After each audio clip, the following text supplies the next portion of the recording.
Hello. So this is book reviews with Josh. Actually it's number 4, but it's number 3 book wise. Um, so after reading Silence of the Lambs, I read Hannibal, and after reading Hannibal, I decided I wanted to, see the introduction to Hannibal Lecter's character, and I wanted to read Red Dragon because I felt like it would be more along the framework of Silence of the Lambs with an obvious villain and an obvious hero, and it's more my style of thriller, and it was. And to actually be honest, it's almost as good as Silence of the Lambs. I almost wanted to say it was my favorite in the series, but Silence of the Lambs still wins by a tiny bit. But Red Dragon is a fantastic book. I have to say, 8.5 out of 10, if not 9 out of 10, with Silence of the Lambs. Fantastic. The reason why Red Dragon works is, instead of this kind of strong female character, we really get this very apprehensive, sad, damaged male lead, Will Graham. And Will Graham in the movies is played by Edward Norton, and a lot of people don't like the movie Red Dragon, but I think it's pretty phenomenal. From what I've seen, I actually haven't seen the full movie, and I kick myself, but I'm constantly looking for it, on the internet and in, DVD shops and stuff, and so I really want to watch the movie, but it seems like he would be a good Will Graham. But the book really, connected with me because Will Graham isn't this, brilliant, up-and-coming FBI agent. He's nothing more than a consultant who basically has this sad gift that he can see how people work. And sometimes I feel like, that is a huge gift that people don't really understand. But being able to see from someone's different perspective is a really powerful thing. And Will Graham has the skill of being able to understand how the dark and damaged mind of serial killers work. Serial killer is a plural. Work. And because of this, he very reluctantly decides that he needs to work with his friend Jack Crawford and solve this serial killer. He's kind of out of commission. The last serial killer he put away was Hannibal Lecter, our dear friend Hannibal the Cannibal. And Hannibal basically flat out stabbed him and almost, killed him with a knife. And because of that, he's all sorts of scarred and very psychologically distant and damaged from going back to this job. And fair enough, Hannibal's a really scary guy, and he put him away in prison, and he gets mail from him all the time, and at the same time he's just very tired. Will Graham is a very tired character, and he reluctantly agrees to help Jack Crawford with this case because he simply wants people not to get hurt, and he doesn't want more people to die, and he feels like he can solve this case, and he does. And because of that, we reluctantly follow him throughout the crime scenes, and he's a very powerful character. I felt really close to Will Graham as Will Graham, probably more than any of the other characters. I mean, James Gumb was a really great character, and Clarice Starling was a really powerful character, and Hannibal Lecter is a phenomenal character, but Will Graham is just this ordinary guy who happens to look at things in a different way and piece things together, and, he's not an agent, he's just a guy who looks and observes things, and I feel like that's kind of how I see myself sometimes. It's just simply observing things that people don't see. As a photographer, as an artist, as a manic depressive, as a homeless-looking guy with a beard and an afro. Sometimes it's just easier to watch people and see what makes them work. And Will Graham has that gift. And because of that, he slowly deconstructs the makings and the modus operandi, or the MO of this killer, the Tooth Fairy. And the Tooth Fairy is this killer who basically kills entire families, poses them, and then kills and rapes the wife. And he breaks glass, and he puts glass in all of the orifices of the woman in a very violent kind of way, and it really paints this horror scene. But it starts off, and you think that this is just this crazy killer who's killing these people and raping these women because he's angry, and you know, there's all sorts of semen and spit and DNA. And my first initial thing is, you know, that's a very sloppy way that he does it. I feel like, you know, this killer's, you know, he's not like other killers. He's not as ingenious or as practical or as stealthy. You know, he's leaving all sorts of DNA. This guy's an idiot. He's going to get caught. But the more and more that we actually slowly see Francis Dolarhyde, or see the Red Dragon, or see the Tooth Fairy, you know, you start to understand that this guy is actually a lot more than we give him credit for. You know, he works as a film kind of supervisor, producer in this warehouse where he basically develops film for home movies and government contracts and all sorts of stuff. And because of that, I felt connected to him as well, because I spend a lot of time in the dark room with, you know, kind of red tinted glasses, and, you know, working with chemicals and smell.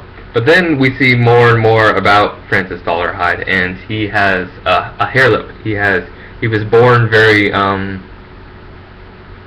very damaged physically, and he doesn't quite have the same hard palate and tooth and nose issues as the rest of us, and because of that, he has a speech impediment, and his speech impediment makes him really kind of, I guess, socially outcast, and growing up, he was kind of treated like this freak, and because of that, he carries over this kind of social anxiety with him. He's very shy, he's very angry, he's very judged by other people, and because of that, you kind of see this apprehension in him. And I guess that kind of really speaks to a lot of people, you know, introverts and shy people, and people who have social insecurities. And I guess just, you know, as a character, that felt really relatable, and you feel connected to Francis Dolarhyde throughout the book. Francis Dolarhyde has this kind of split personality, which stems from an abusive relationship with his grandmother, and the kind of abandonment of his mother, and the kind of hatred from his step brothers. So growing up as a kid, he lives with his mom until his mom basically abandons him, and then his mom then starts to, you know, remarries to this mayor guy, and the grandmother discovers this kid who's very deformed, and decides to use him as kind of this blackmailing, saying, you know, well, the mayor's wife, my daughter, has this deformed kid, and because of that, you know, the mayor doesn't do so well, and it kind of is this almost kind of blackmailing on, I guess, the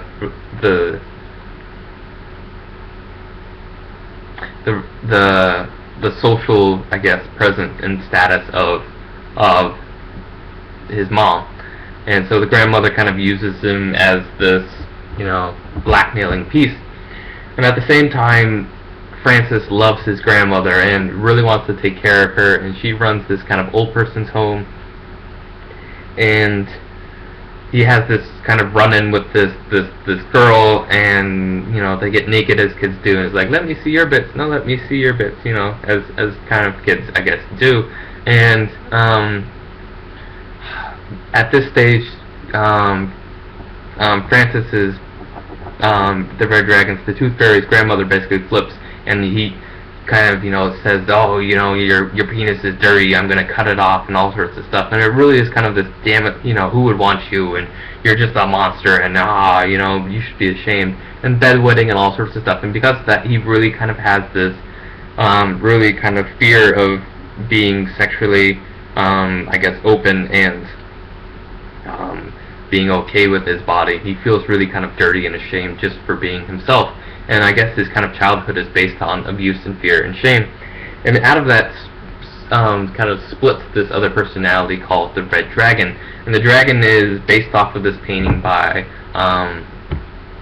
William Blake, and the Red Dragon rampant with the woman in the golden tunic, or the golden sun. And it's basically this powerful creature who is conquering all these women sexually, and is just full of rage and strength and power.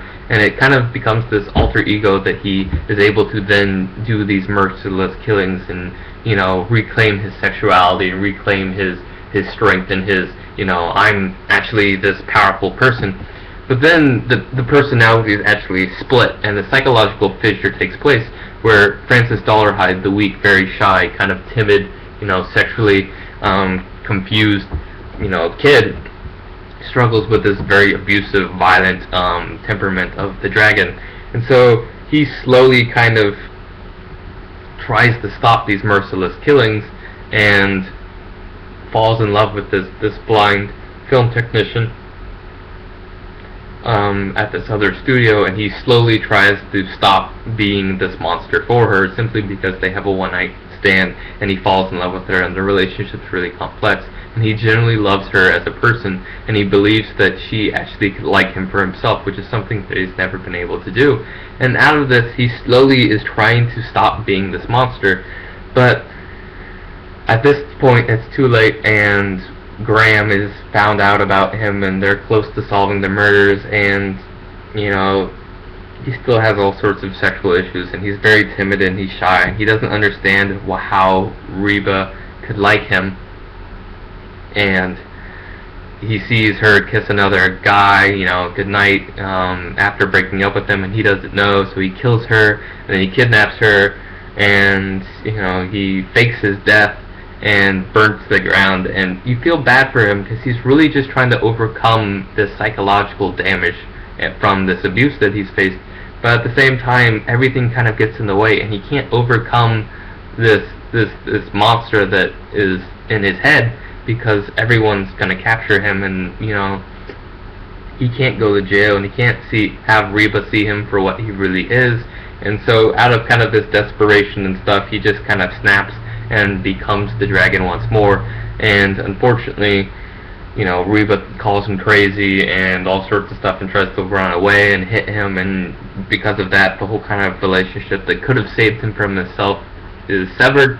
And then Will Graham, as this person who kind of took him away, is going to put him in jail, and because of that, he has this kind of hatred towards him, and he really wants to snap his spine and kill him, and all sorts of stuff. And he fakes his death, and then at the end of the book, when you think that he's dead, he comes out of nowhere and almost kills Graham, and almost kills Graham's wife and his kid, and the wife actually eventually kills him, and he dies.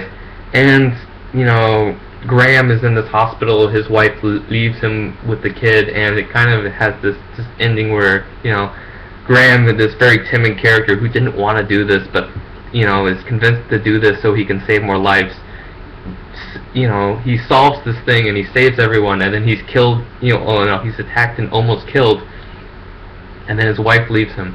So he does this for all the good intentions, simply because he doesn't want this killer to kill more people, and then he gets basically fucked over by his wife, by Jack, by everyone, and he gets almost, he gets mutilated again by this killer, and he's just kind of left in this kind of state where he's almost alive and he's almost dead. He lives, but, he's just kind of completely damaged, and everyone's left him, and he's just this complete abandonment, and you feel really bad for Graham. But the person that the book kind of revolves around, and we see little bits of Hannibal Lecter, and I love that, and he's very evil and very convincing, but the book is centered around Francis Dolarhyde, the Red Dragon, and you just see parts of him, and he's so damaged, and he's so frail, and he comes from so much abuse, and he's just trying to quit. He's really just trying to be this person and be okay with himself, and he's just really trying to stop being this monster and trying to actually come to terms with that someone could love him and come to terms with that his grandmother was abusive, and come to terms that with maybe he actually is attractive now, and that people could like him for his body, or could like him despite his speech impediment, and that he can actually be this person, without the dragon, without the killing, without this hate and anger. And unfortunately, it just comes together too late. He gathers himself too late, and because of that, he never actually got to achieve being a good person. He just snaps and dies, and the book's not a horror, it's a tragedy. And I guess that's why this book is almost as good as Silence of the Lambs, if maybe not even better, is simply because it's not a horror, it's a tragedy, and it's a psychological tragedy, because the man, although a horrible, merciless killer, is nothing more than a product of, I guess, mental illness and abuse and fear and social anxiety and all sorts of stuff. And I guess it really just, you feel for him, and you really just want him to be okay, and you want him to actually have this relationship with Reva, and you really just want him to stop killing people, and you want him to overcome the dragon and stuff, but it just doesn't happen. And the book kind of leaves you with this, the places where people kill aren't haunted, the houses aren't haunted, the battlegrounds where soldiers died aren't haunted, it's the people that are haunted. And it really just kind of plays on that issue of psychology and mental illness and identity issues and all sorts of factors that people face are real and powerful. And I guess that's just why the book is probably another masterpiece, I would have to say. And it hits all the right things. It's not as mysterious and as thrilling as, I guess, Silence of the Lambs, but it's very intense, it's very powerful, and it's very beautifully written, and the characters are extremely powerful. You don't see a lot of Hannibal, and so it's kind of hard to say it's one of the Hannibal Lecter series. You maybe meet him 4 times, and you talk to him maybe 4 or 5 times, but it's a good book. It's one of the best, I guess, serial killer thrillers that I've ever read. So I would recommend it. Yeah, 8.5, 9 stars out of 10. Brilliant. And yeah, so that's Red Dragon.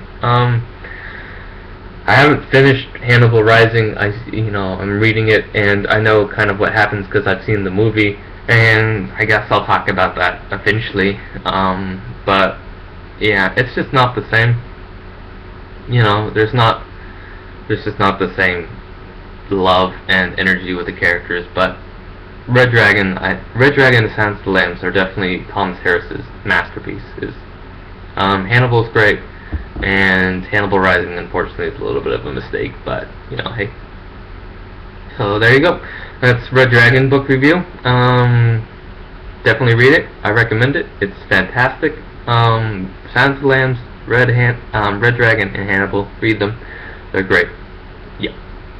So there you go.